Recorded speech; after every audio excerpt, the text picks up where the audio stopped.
Hello, welcome back to the channel. My name is Leonie. Welcome back to another reading vlog. Today is the day that I continue a book that has been nagging my existence for, I think, almost 2 years now. A book that I've been on and off, starting and then stopping again and then starting and stopping again. A book that I finally decided to pick up again and hopefully at least get far into this time around.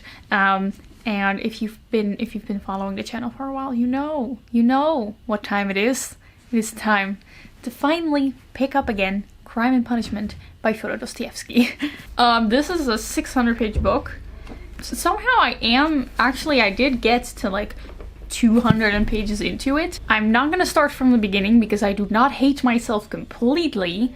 Only a little. This beautiful brick of Russian literature is about a student named Raskolnikov, I think, if I remember that correctly. I did, see? I know things about this book. He lives in 19th century St. Petersburg in Russia.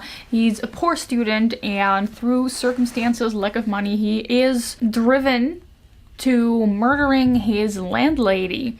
And the rest of the book is about him trying to make sure that he's not found out and mostly living with his guilt. The reason why it's so widely loved and the reason I also wanted to read it is because apparently it's like a really good character-driven psychological story that also gets a little existential, a little philosophical at times, and I thought that sounds like fun to me somehow. It was originally published in multiple parts. There was definitely no incentive back then to be concise, so it's been very difficult to get through. I think it's time for me to pick it back up again. I can't promise I'm going to finish it, but at least we're gonna try to get through it a little bit further. But yeah, for now I need to work on my internship.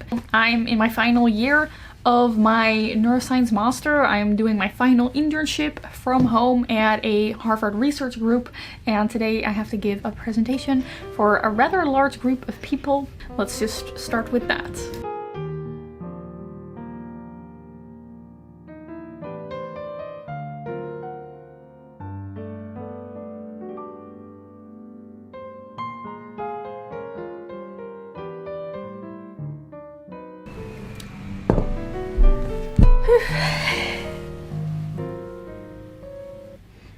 Okay, presentation went well.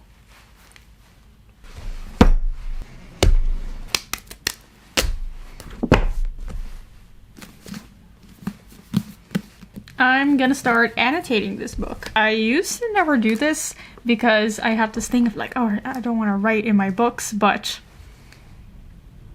it kind of doesn't matter. It really doesn't matter. If I'm interested enough in a book to annotate it and mark pages, then I'm probably not gonna get rid of it anyway. But I really noticed that annotating in a book really makes you engage more with the story. It kind of makes it more fun to read because there's direct feedback. You know, when you're liking something, you can bind that to an action, actually do something, and you can look back at the parts that you annotated. So I decided that I want to start doing that with Crime and Punishment as well. Hopefully it'll help me get through it because I'm just engaging with the story a little bit more. Sometimes I come up with a specific color coding system for a specific book, like based on what I need to annotate for that book, but usually I just use one color and just annotate anything. And I always go for a color that like fits the cover, so obviously we'll go with pink. Whoa, that's almost a perfect match.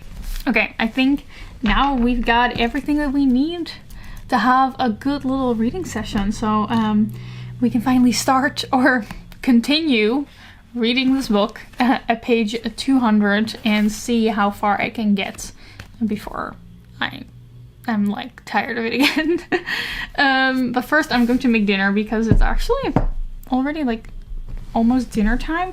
I found this recipe on TikTok for curry noodles, which included Parmesan cheese, and it sounded really weird, but a lot of the comments were like glowing reviews about how great those noodles are. So I'm first going to make that and then we'll have a little reading session.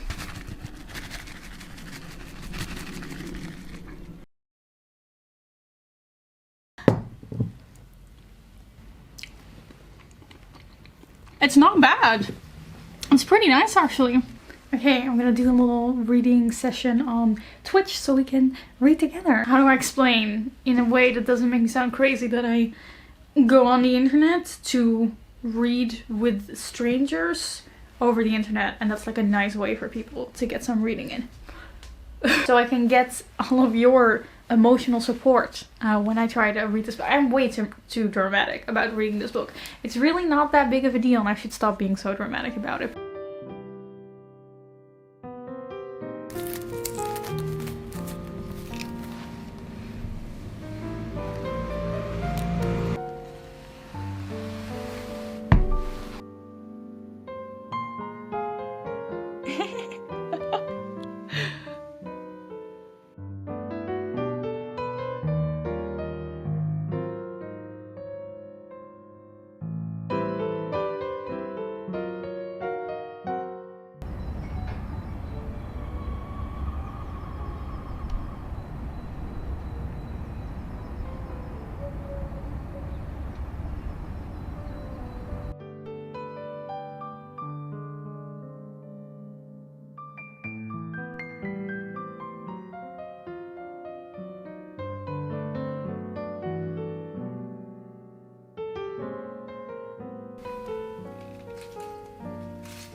It's a few days later. I'm about to go back to my parents for the weekend, so I'm just packing up my stuff. I've been able to read a little bit more in Crime and Punishment. Not much. Let's not get our hopes up here. Let's not overestimate me here. But there's just this weird thing that I've been noticing as I read this book that sometimes happens to me as well during other activities, and that is that you get this weird stress while reading this book because it's going so slow. And that almost sounds insane just having to admit that. There's a car outside backing it up. I'm just reading my book, you know, ready to de-stress from the day, and I sit down to read only to feel myself get more stressed because I'm constantly aware of how slow I'm reading. Sometimes this also happens when I do embroideries. You're just so aware of how slow it's going, and it's like, this is gonna take me more than a month to read. And then I think, I need to speed read this. I need to get faster. And then I try to read faster, and then I finish a page and I look back at the page and I think to myself, I did not retain a single word that I just read. And then I get stressed about all the other productive things that I could be doing in that time that will go way faster. And I'm just constantly thinking about what I could be doing next. And that's ridiculous. That's ridiculous. Reading a book should be stress-free. I think this is an excuse for me to also just grab like an easier to read, like fun short book that I can switch in and between while I read like a more difficult book. Like maybe if you guys have like a book that's pretty difficult to get through, that's very intimidating or very long, but if you do really want to read, you can just switch it up with a shorter, more fun book. Currently on my TBR, let's take a look at my TBR. There are my unread books, and I swear like all of the ones that I'm interested in right now are so long. Is this an excuse for me to go book shopping? Maybe. There aren't any bookstores around where my parents live though.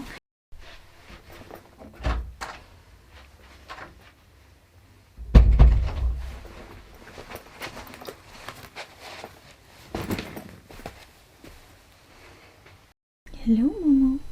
Hey. Hello. Why is this taking me so long? Like, I'm only at page 240. Why? Please explain. You don't have to deal with this, do you? You can just sleep, no thoughts, head empty. Just easy.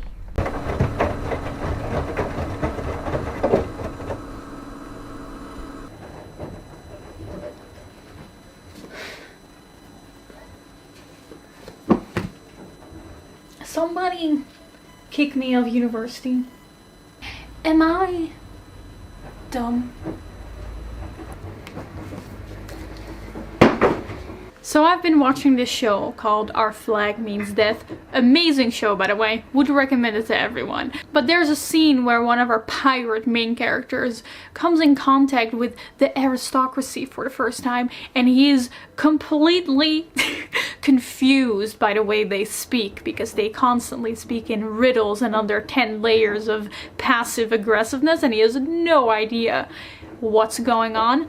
That's how I feel reading this book. Like, it's only dialogue, very old-fashioned dialogue, and I feel like I'm only seeing the tip of the iceberg. Like, I'm missing 10 fat layers of historical context that would make me actually understand what's fully going on in the story. Oh. Look at the cute puzzle.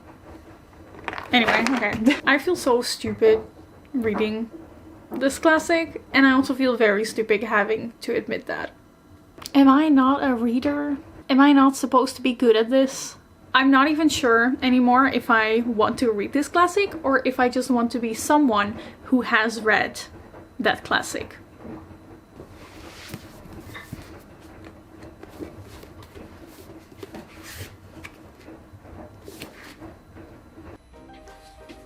Hello. There's nothing behind there. I just wanted a dramatic entrance. Anyway, hello. I understand things now. Is it the plaid pants? Is it the puffy sleeves? The dark academia fit? No, of course not. Well, I'm absolutely enlightened. Quite literally. Past me was indeed dumb. Not dumb because she couldn't understand this book, but dumb to assume that she could just get the full experience of a Russian historical classic without any background knowledge. So I have discovered the power of the internet. Ladies and gentlemen, you heard it here first. The internet is actually a great source of information. There are many people online who have written about classics, written essays, written about the historical context, written about why it is deemed so good, and that information is very readily available on the internet. Now I feel like I actually understand the weight of the things that are happening in the story, and every time I finish a chapter and I have my own ideas on the book, and then I read it being discussed online, it's like a confirmation that I'm on the right track, you know? It's like a reward. Let's continue reading now with our newfound strategy. I'm very sorry for the washing machine in the background, but let's just continue reading now with our newfound strategy.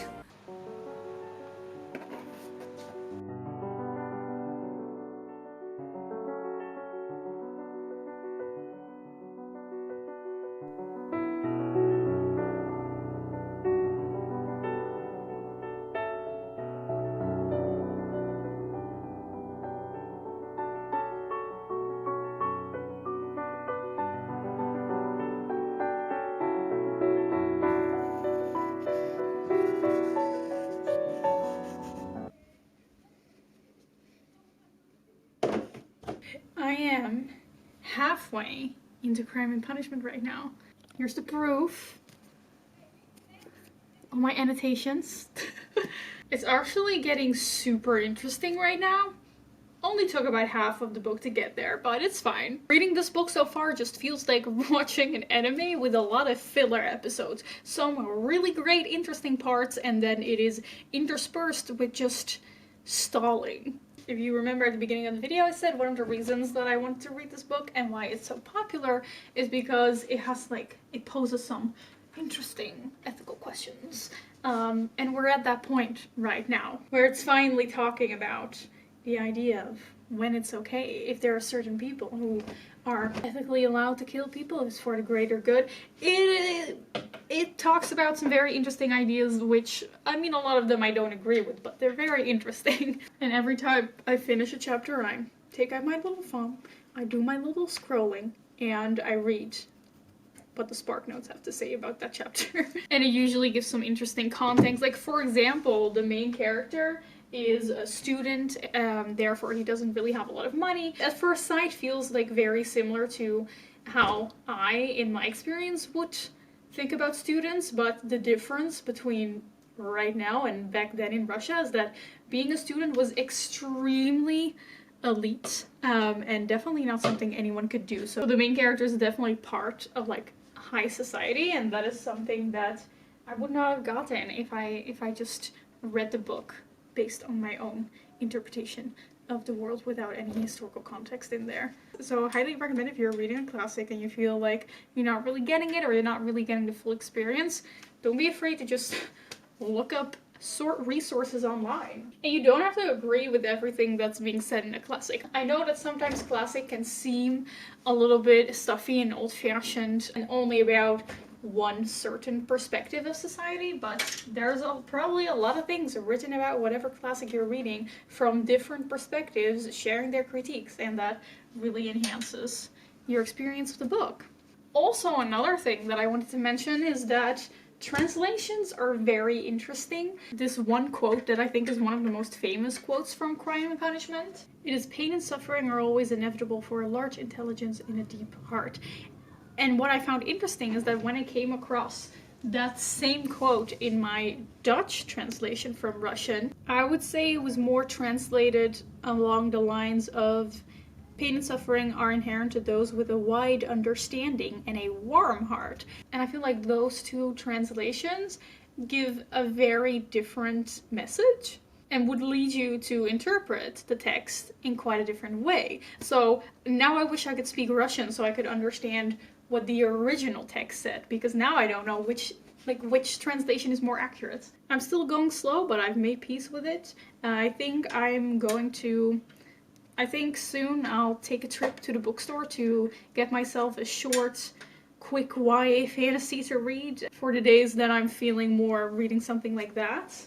I really thought that this book would give me an existential crisis because of the philosophy that it discusses. And I mean, it is kind of doing that a little bit, but mostly I've just gotten an existential crisis about the experience of tackling an intimidating large piece of classic fiction. And for now, it is still a beautiful, beautiful sunny day outside, so I think I'm just gonna continue sitting in the garden and read and enjoy this book. There's not much to do when all I can is thinking about you, not doing well. Don't know where you are, 'cause you're not here. It's been way too long. If I could lay down beside you, I would. When nothing really matters, that's all I wanna do. I hope that you are safe and that I will see you soon. If I could lay down beside you, I would.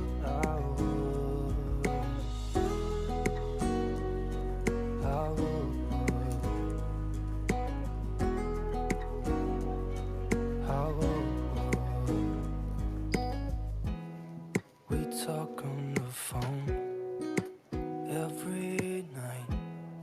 Love to hear your voice. Not sleeping well. And I know that you're right, but you should know it. You've been gone for way too long now.